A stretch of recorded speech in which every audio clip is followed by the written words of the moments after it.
Meanwhile, US President Donald Trump on Monday announced a toughened stance against Russia for its Ukraine conflict. Trump coupled his arms announcement with a vow to impose tariffs and sanctions on Russia if Moscow will not make a ceasefire agreement within 50 days.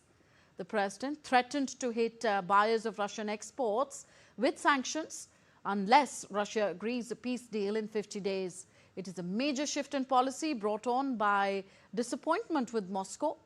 Trump has been reluctant to punish Russia, but he came away from a recent phone call with Vladimir Putin disappointed that the Russian leader appeared prepared for the conflict to continue.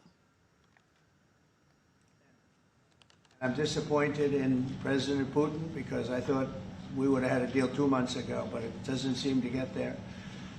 So based on that, we're going to be doing secondary tariffs if we don't have a deal in 50 days. It's very simple. And they'll be at 100%.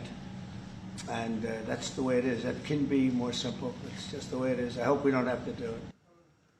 The Kremlin said on Tuesday that the US president's recent statements, including the threat of sanctions on buyers of Russian exports, are serious and require analysis.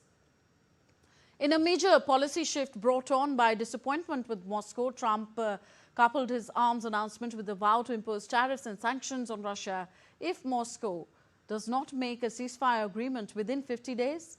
The US president also threatened to hit buyers of Russian exports with sanctions.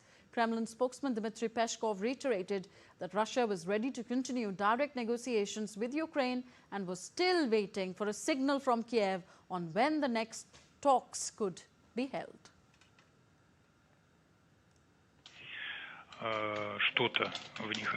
The statements by the US president are quite serious. Some elements appear to be personally addressed to President Putin. We certainly require time to analyze what was said in Washington.